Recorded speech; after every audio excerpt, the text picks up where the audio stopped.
Ahem. Is this thing on? Statutory disclaimer and opening statement. The Zamo the Destroyer show is for iguanas only. Please tail whip and claw your pet humans until they leave the room before listening, because this show is not intended for lesser sorts of creatures like humans, other mammals, birds, frogs, fish, snakes, or geckos. That's right, no geckos. You hear me? Are they all gone now? Okay, then we can begin. Howdy. You're listening to the Zamo the Destroyer Show, a podcast by an iguana for iguanas, talking about important iguana stuff and issues. I am your host, Zamo, the smartest of the smart. You probably know me from the comic I used to appear in, Zamo the Destroyer, but if not, first of all, shame on you.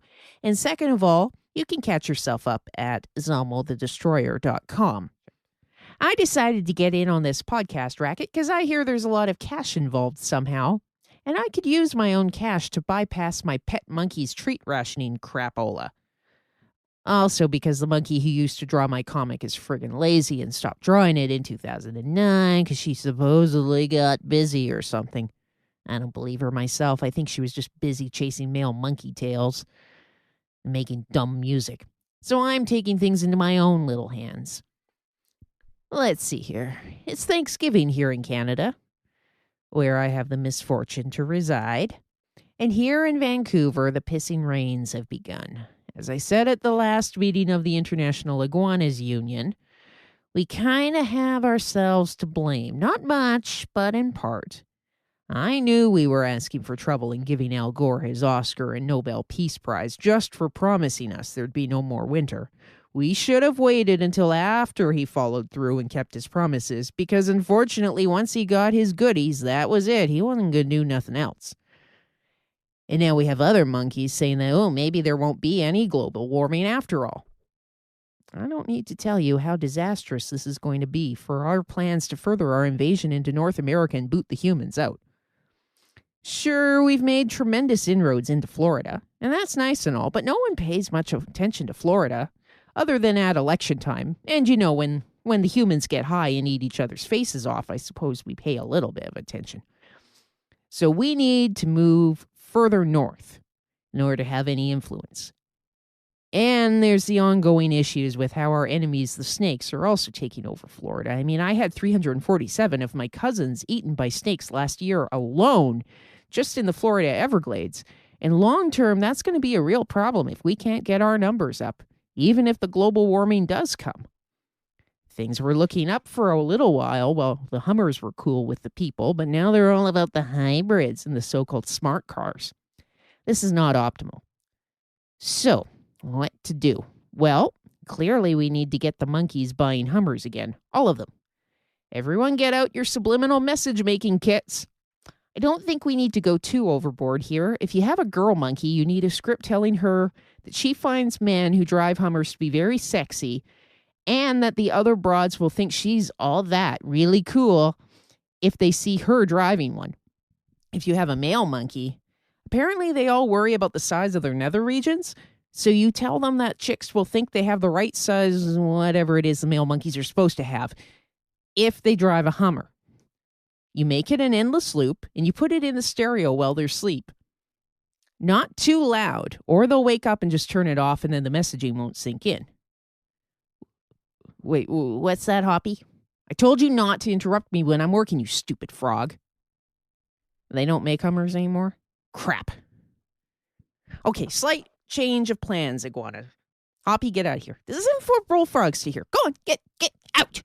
I said out, or I will hurt you. Boom. Sorry about that, folks. He's my frog slave. He must have been hiding in a corner of my secret lab. I'll punish him for that later. Anyway, so in addition to the subliminal messaging, we are going to have to start a petition campaign to get them to start making Hummers again. It's a two-pronged approach, but it's worked before. I mean, that stupid show Family Guy that hasn't been funny in years, they killed that. But it got brought back from the dead via letter writing and petition campaign, so I think we can do this with the Hummers. So, with the marching orders part of the podcast done, let's move into the bitching about the monkeys part. I don't know where to even start. Well, at least I didn't get roped into going over to her family's Thanksgiving dinner this time. She tried to get me to go with her, But I just started to claw her, and she came to the understanding that maybe it was best to let me have a little unsupervised alone time while she went out in the pissing cold rain to go hang with the other monkeys. Minor victory. On the other hand, I'm mad at her, as always. But right now it's because she's knitting something red. I hate red. Unless it's like, raspberries or something. Actually, raspberries kind of suck. Strawberries, much better. But that's the only acceptable red. And worse than using red yarn, she's making it for herself. That is completely unacceptable. I don't keep her around so she can work on her own stuff. She should be knitting something for me. Like a blanket, a green blanket, cashmere. Or, I was snooping one of her knitting magazines the other day. They said that alpaca is warmer than cashmere. But I don't know if it's more expensive than cashmere. I guess whichever one's more expensive, that's what she should be knitting me a big blanket in. Really big, so I can wrap it around myself like 3 or 4 times when I'm sitting in front of the heater. But not red. Not red. No red yarn. It's got to be green. Green power, green power, green power. Anyways, I think that's it for me for today. Because, just like all of you guys, you iguanas out there, I have a very strict nap schedule to adhere to. Plus, I think the monkey's going to be coming home soon and wanting to look at her laptop and check her Facebook soon. I don't know what she's checking for. I mean, it's just pictures of other monkeys.